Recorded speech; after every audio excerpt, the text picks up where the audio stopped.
अस्सलाम वालेकुम। आज हम स्टार्ट कर रहे हैं चैप्टर नंबर 7।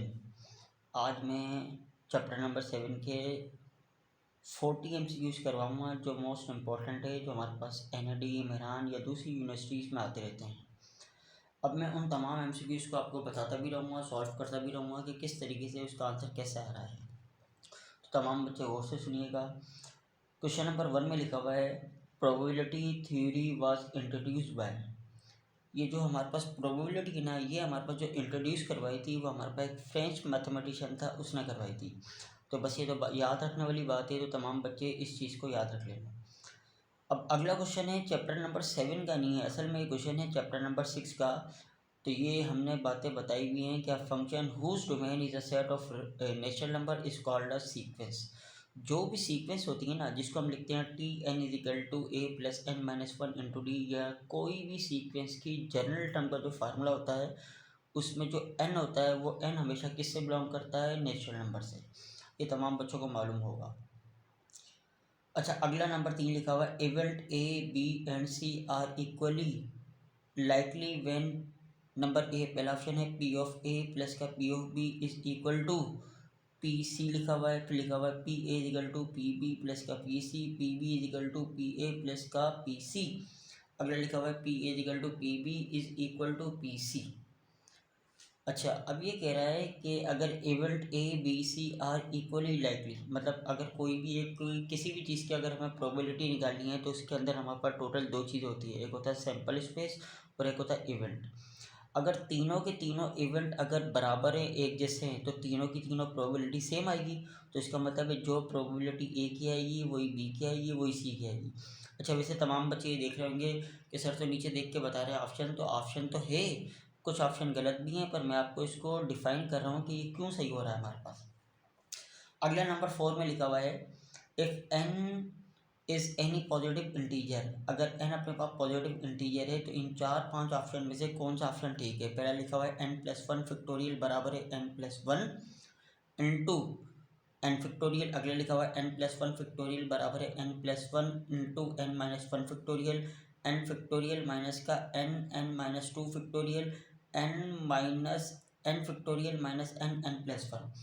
अब देखो, ये नीचे वाले सी और डी वाला तो दोनों ऑप्शन गलत है, पर मैंने आप लोगों को एक बात बताई हुई है, अगर किसी भी पॉजिटिव इंटीजर के साथ अगर आपके पास ये फैक्टोरियल लग जाए, अगर कोई भी बच्चा फैक्टोरियल को ख़त्म करेगा तो एक एक नंबर कम होता रहेगा, और वो नंबर कहाँ तक जाएगा? जब तक वो 1 तक मल्टीप्लाई ना हो जाए।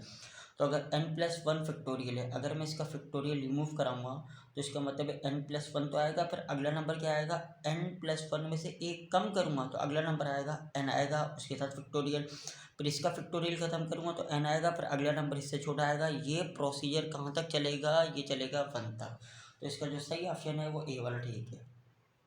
अच्छा, अगला लिखा हुआ है, the relation between NCR and NPR is. ये तो मैंने बड़ी इंपॉर्टेंट बात बताई हुई थी जब मैंने पढ़ाया था तमाम बच्चों को, तो मैंने बताया था कि अपने पास NCR का फार्मूला होता है n factorial upon r factorial into n-r factorial. ये फार्मूला किसका होता है? NCR का। और NPR का फार्मूला होता है NPR is equal to n factorial upon n-r factorial. अब इन दोनों फार्मूला में सिर्फ फ़र्क ये है कि NCR में डिवाइड में r फैक्टोरियल आता है, इसके डिवाइड में r फैक्टोरियल नहीं आता। इसका मतलब ये है कि अगर मैं इन दोनों में, जैसे मैंने ये फार्मूला लिखा हुआ है कि NCR बराबर है n factorial upon r factorial into n-r factorial, अगर ये r फैक्टोरियल डिवाइड में उधर जाके क्या होगा? मल्टीप्लाई। तो लिख दूँ r फैक्टोरियल इंटू NCR बराबर है n factorial upon n-r factorial. अब हमें पता है ये फार्मूला तो हमारे पास किसका है? NPR का। तो मैंने लिख दिया r फैक्टोरियल NCR बराबर होता है NPR के। इसको हम ऐसे भी लिख सकते हैं, और इसका दूसरा तरीका ये होता है कि अगर ये r फैक्टोरियल मल्टीप्लाई तो उधर जाके क्या होगा? डिवाइड। तो दूसरा फार्मूला बन जाएगा NCR बराबर है NPR divided by r factorial. ये दोनों ऑप्शन ठीक है, अगर इनमें से कोई सा भी ऑप्शन हो तो वो हमारा पर ठीक होगा। तो पहला ऑप्शन लिखा हुआ है NCR is equal to r factorial into NPR, पहला ऑप्शन तो गलत है क्योंकि p के डिवाइड में r फैक्टोरियल आता है। अगला लिखा हुआ है NCR multiply r factorial is equal to NPR, तो ये वाला ऑप्शन सही है, ये भी हमने पढ़ा हुआ है। और अगला लिखा हुआ है N C R multiply N factorial बराबर है एन पी आर, ये गलत लिखा हुआ है, यहाँ पे आर फैक्टोरियल आना चाहिए था और ऑप्शन में यहाँ पे सी दिया हुआ है, तो सी वाला ऑप्शन गलत है। यहाँ पे जो सही ऑप्शन है वो बी वाला है हमारे पास। तमाम बच्चों को मालूम होगा कि ज़ीरो फैक्टोरियल बराबर होता है 1 के, पर यह मालूम नहीं होता है कि ज़ीरो फैक्टोरियल 1 कैसे आता है। तो आज मैं आप लोगों को बताता हूँ कि ज़ीरो फैक्टोरियल 1 कैसे आता है। अगर हम किसी भी नंबर का फैक्टोरियल निकालना चाहते हैं तो इसका एक छोटा सा जनरल फार्मूला है, मैं आपको बताता हूँ कैसे। अगर कोई बच्चा कहता है कि सर बताओ 6 फैक्टोरियल, तो हम बोलेंगे 6 फैक्टोरियल बराबर होता है 7 फैक्टोरियल अपॉन 7 के। अगर मैं 7 फैक्टोरियल को 7 से डिवाइड करूँगा तो आंसर आएगा 6 फैक्टोरियल का। अगर मैं 5 फैक्टोरियल का आंसर निकालूंगा तो ये बराबर होता है 6 फैक्टोरियल अपॉन 6 के बराबर, क्योंकि नीचे वाला 6 ऊपर वाले एक 6 से कैंसिल होकर 5 फैक्टोरियल आ जाएगा। इसी तरीके से 4 फैक्टोरियल बराबर होता है 5 फैक्टोरियल अपॉन 5 के। ये प्रोसीजर ऐसे चलता रहता है। अब इसका मतलब ये है कि अगर किसी भी नंबर का फैक्टोरियल निकालना है तो वो बराबर होता है उससे बड़े वाले एक नंबर का फैक्टोरियल, और उसी नंबर से डिवाइड कर दूँ तो उससे छोटे वाले नंबर का फैक्टोरियल आ जाता है।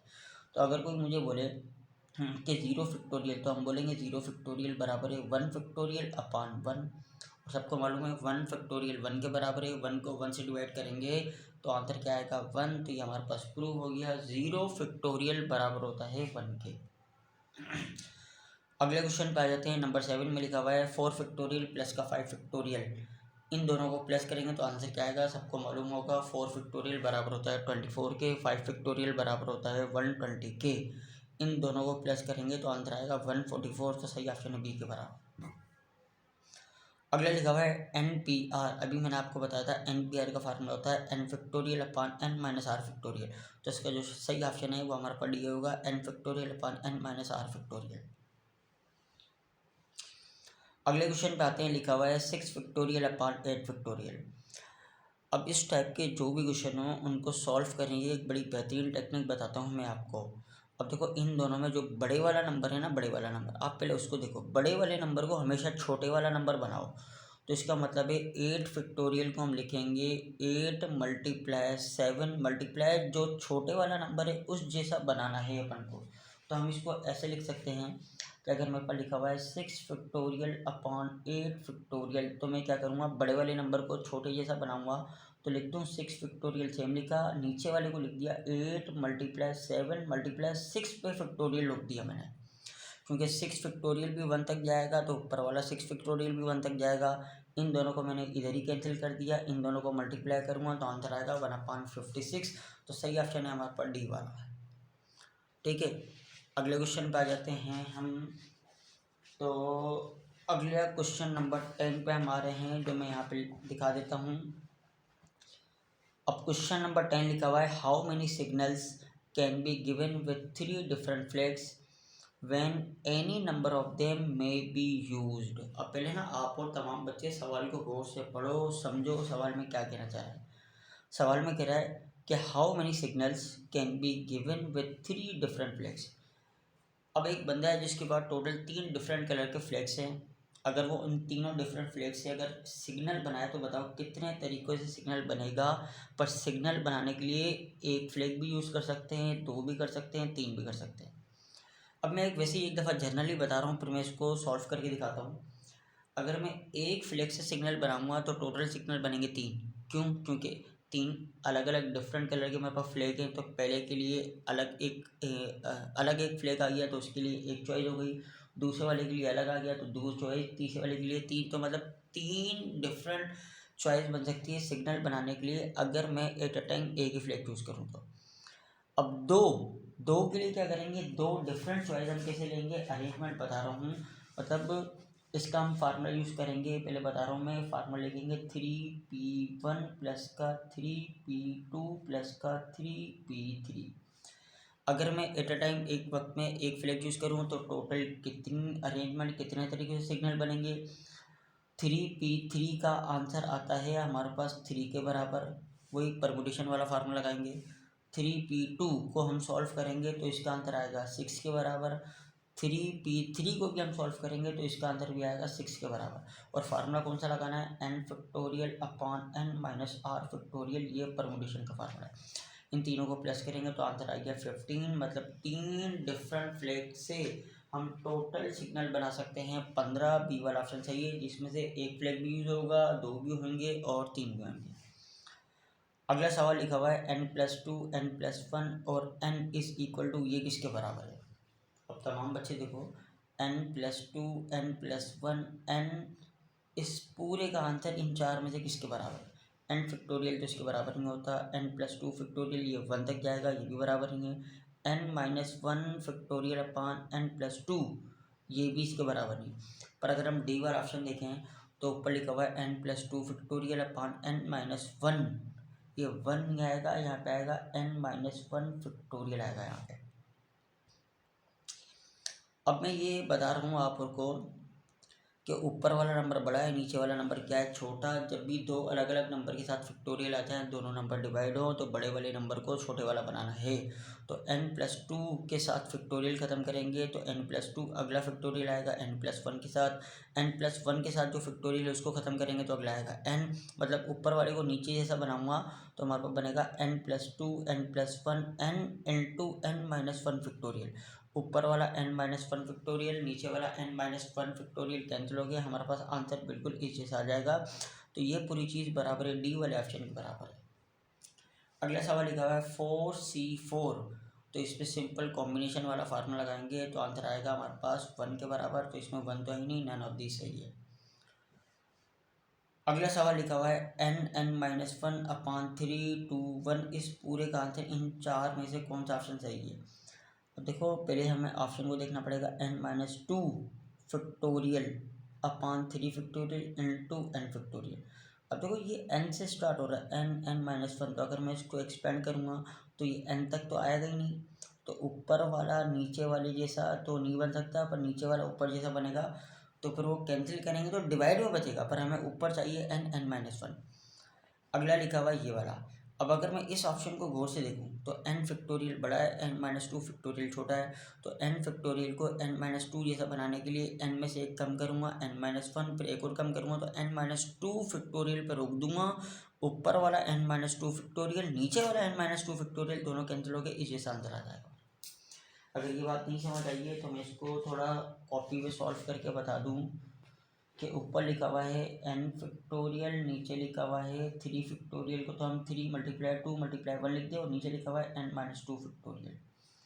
अब ऊपर वाले n को फैक्टोरियल को लिख दूँ n into n-1 into n-2 factorial, divided by लिख दिया 3 फैक्टोरियल को 3 × 2 × 1 इंटू n-2 फैक्टोरियल।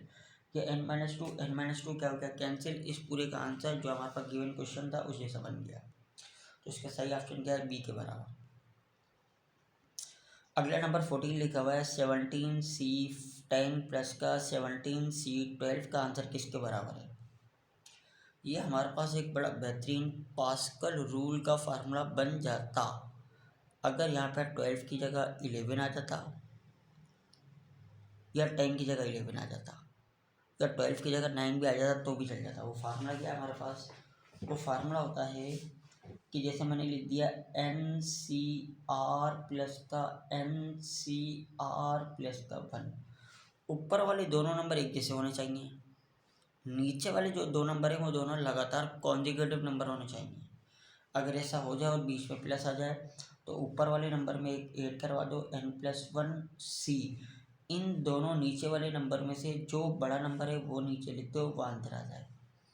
अगर ये लिखा होता 17C10 प्लस का 17C11, तो मैं 17 के अंदर 1 ऐड करवाता तो 18 आता, और इन दोनों में जो बड़ा नंबर है वो लिख देता 11। तो इन दोनों को सॉल्व करके प्लस करूँगा तो आंसर इस पूरे के बराबर आएगा। तो ऐसा हमारे पास कोई भी ऑप्शन नहीं है, तो इसका नन ऑफ दीज है। अगला लिखा हुआ है 6 × 5 × 4, ये पूरा आंसर किसके बराबर है। तो ये आंसर होगा 6 फैक्टोरियल अपान 3 फैक्टोरियल, क्योंकि 6 को अगर मैं 3 फैक्टोरियल जैसा बनाऊँगा तो ये हमारे पास बन जाएगा 6 × 5 × 4 × 3 फैक्टोरियल, और 3 फैक्टोरियल नीचे वाला ऊपर वाला कैंसिल हो जाएगा, तो आंसर हमारे पास आ जाएगा 654 के बराबर। अगला 17, ये क्वेश्चन नंबर 16, ये अभी भी मैंने आपको बताया पास्कल रूल इसको हम कहते हैं एन सी आर प्लस का N C R plus one बराबर है N plus one upon C R plus one. नीचे वाले में दो जो नंबर बड़ा है वो नीचे लिखेंगे। तो ये सेम वही क्वेश्चन है, पर वहाँ पे आर प्लस वन था, यहाँ पे क्या है आर माइनस वन। ऊपर तो एन प्लस वन आ जाएगा, इन दोनों में आर बड़ा है तो आंसर आएगा N plus one upon N plus one C R के बराबर। डी वाला ऑप्शन हमारे पास बिल्कुल करेक्ट हो जाएगा। अब इसी तरीके से अगले आ रहे हैं हम क्वेश्चन नंबर 17 के ऊपर। लिखा हुआ है 1/20, 19, 18, 17, इस पूरे का आंसर क्या आएगा। इसका मतलब है 17 पे यहाँ पे रुक गया है, तो 16 फैक्टोरियल भी आना था और ऊपर भी 16 फैक्टोरियल आना था। तो 16 फैक्टोरियल नीचे वाले 16 से कैंसिल हो जाएगा, तो इसका सही आंसर आना चाहिए 16 फैक्टोरियल अपॉन 20 फैक्टोरियल। हमारे पास क्वेश्चन नंबर ये जो 18 है ना, ये बड़ा मोस्ट इंपॉर्टेंट क्वेश्चन है और टेक्निकल क्वेश्चन है और ये अक्सर पेपर में आता रहता है। सवाल को थोड़ा गौर से सुनिएगा। लिखा हुआ है the probability that a 3 digit number choosing at a random divisible by 5। कह रहा है बताओ कि 3 डिजिट वाले नंबर की प्रोबेबिलिटी क्या निकलेगी और वो 3 डिजिट वाले नंबर किससे डिवाइड होने चाहिए 5 से। तो इस सवाल को तो पूरा सॉल्व करना पड़ेगा। तो इसका मतलब है जब भी अगर हम प्रोबेबिलिटी निकालते हैं तो प्रोबेबिलिटी निकालने का formula P of A is equal to O A upon O S के बराबर। ओ एस का मतलब होता है सैंपल स्पेस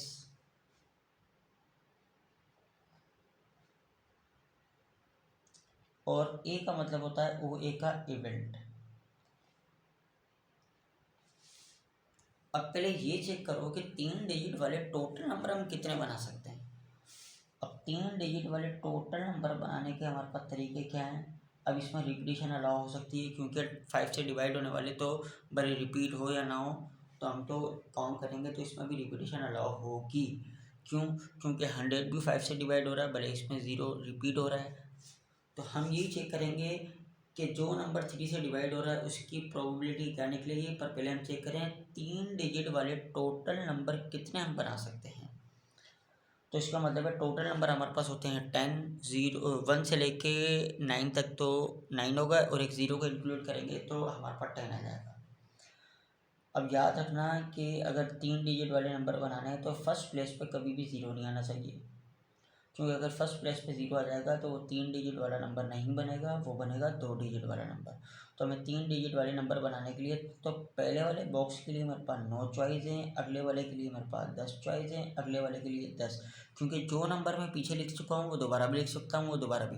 अब बच्चा बोले सर आपने यहाँ पर 9 लिखा है और अगले अगले बॉक्स में जो 2 हैं उनमें आपने 10 लिखा हुआ है, तो वो इसलिए कि 0 फर्स्ट वाले बॉक्स पे फर्स्ट प्लेस पे नहीं आ सकता, बाकी 0 अगले वाले 2 पे आ सकता है, इसलिए मैंने अगले वाले 2 बॉक्स के लिए 10 चॉइस लिखी है। तो टोटल सैंपल स्पेस के बाद नंबर आ जाएंगे 900।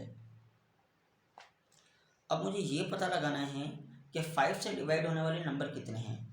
तो तमाम बच्चे ये चेक करिएगा, 5 से डिवाइड होने वाले नंबर अगर कोई भी बंदा देखना चाहता है तो उसके लिए ये चेक करना पड़ता है कि अगर कोई भी मैंने 3 डिजिट वाला नंबर लिखा हुआ है तो अगर उसके लास्ट प्लेस पे या 0 आ जाए या उसके लास्ट प्लेस पे 5 आ जाए, मतलब 2 चॉइस है, या 0 आ जाए या 5 आ जाए, तो वो नंबर पूरा पूरा 5 से डिवाइड होगा।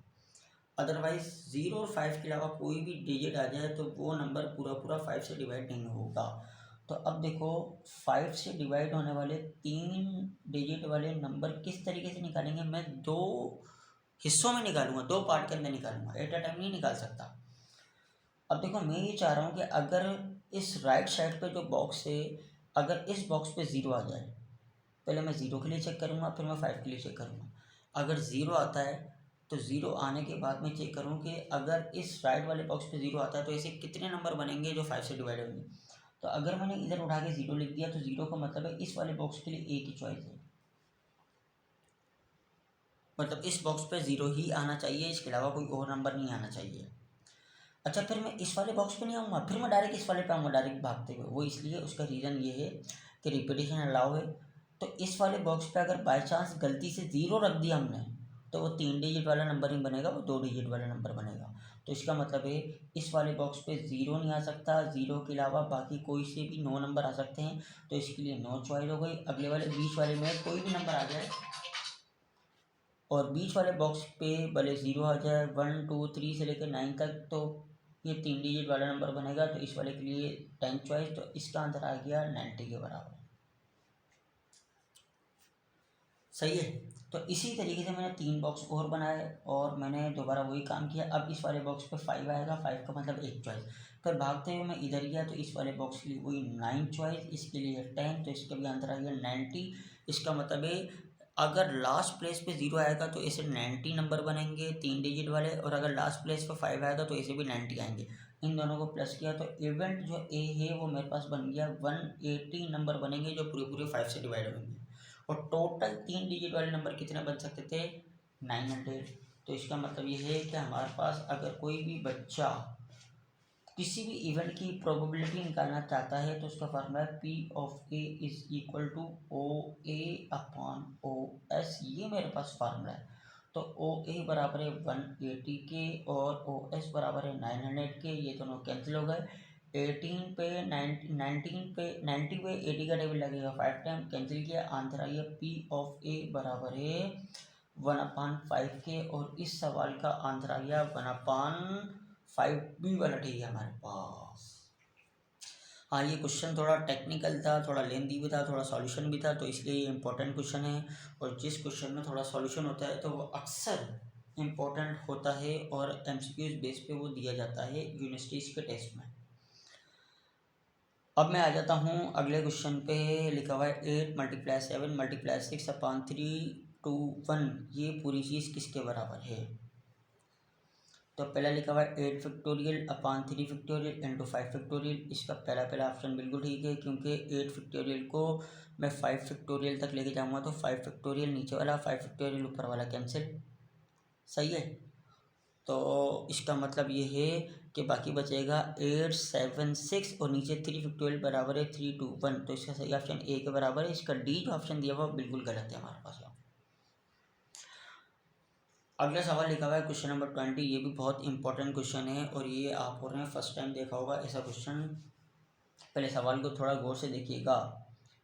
लिखा है if probability of bulb being defected is 0.2, estimate how many defected bulb there would be 600 bulb. कह रहा है कि अगर डिफेक्टेड बल्ब जो ख़राब बल्ब हैं उनकी अगर प्रोबेबिलिटी बराबर हो 0.2 के, तो बताओ 600 अगर टोटल बल्ब हों तो उसमें 0.2 अगर ख़राब होने की प्रोबेबिलिटी है तो टोटल बल्ब कितने होंगे? 30 होंगे, 120 होंगे, 50 होंगे, 60 होंगे। इसको मैं आपको वर्बली एक फार्मूले की मदद से सॉल्व करवा के दिखाता हूँ। तो प्रोबेबिलिटी निकालने का फार्मूला होता है P of A is equal to O A upon O S के बराबर। अब उसने मुझे बताया हुआ प्रोबेबिलिटी बराबर है 0.5 के, 0.2 के, और ओ ए का मतलब है मुझे ये निकालना है कि कितने इवेंट कितने बल्ब हैं जो ख़राब होंगे, और अगर टोटल बल्ब हो 600 के। कोई बच्चा बताया 0.2 को हम लिखते हैं 1/5 बराबर है ओ ए अपॉन मैंने लिख दिया 600। आप मुझे बताओ 5 का टेबल 600 पे लगेगा 120 को 1 से मल्टीप्लाई करूँगा तो ओ ए का आंसर आ गया। अगर 120 बल्ब होंगे ख़राब, अगर टोटल बल्ब हों हमारे पास 600 के बराबर, और जिसकी प्रोबेबिलिटी निकलेगी 0.2 के बराबर। अगला सवाल लिखा हुआ है n+1 n(n-1) 3 2 1। तो इसका मतलब है डिवाइड में तो 3 फैक्टोरियल आना ही आना है, और इसका सी वाला ऑप्शन बिल्कुल ठीक होगा। n+1 के साथ फैक्टोरियल आना था, यहाँ पे भी फैक्टोरियल नहीं आया, और n-2 के साथ भी फैक्टोरियल आएगा, क्योंकि n+1 को n-2 तक लेके जाएंगे तो n+1 भी आएगा, n भी आएगा, n-1 भी आएगा, n-2 फैक्टोरियल ऊपर वाला नीचे वाला कैंसिल हो जाएगा।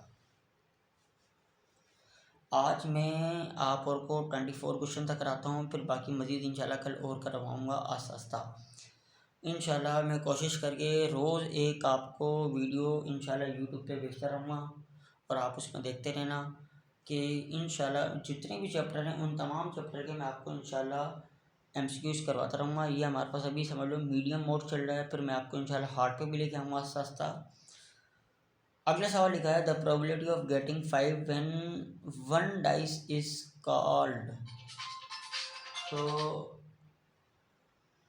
ये सवाल में थोड़ा मुझे गड़बड़ लग रही है कहीं ना कहीं। वन डाइस इज कॉल्ड तो नहीं होगा, वन डाइस इज रोल्ड होगा। तो लिखा है the probability of getting 5 when one dice is roll. अगर एक डाइस को रोल करता हूँ तो 5 आने के कितने चांसेस हैं। ये तो बड़ा सिंपल सा सवाल है। अगर कोई भी बच्चा एक डाइस को रोल करता है तो टोटल सैंपल स्पेस के अंदर नंबर ऑफ एलिमेंट आएंगे 6, या 1 आ सकता है, या 2 आ सकता है, या 3, या 4, या 5, या 6। अब 5 ही चाहिए तो इसका मतलब है इवेंट के अंदर तो एक ही नंबर आ गया। तो इसका मतलब है मैं इसको इस तरीके से लिख सकता हूँ, इवेंट के अंदर मेरे पास एक ही एलिमेंट है, वो है 5, जिसको मैंने नंबर ऑफ एलिमेंट 1 दे दिया। सैंपल स्पेस के पास टोटल नंबर ऑफ एलिमेंट है 6, और मेरे पास पी ऑफ ए प्रोबेबिलिटी निकालने का फार्मूला है ओ A upon O S formula है। तो लिख दूँ 1/6 में 5 आ जाएगा, तो 1/6 मेरे पास डी वाला ऑप्शन सही है। अगला सवाल लिखा हुआ है in different object can be arrange in different objects can be arrange taking all at a time is.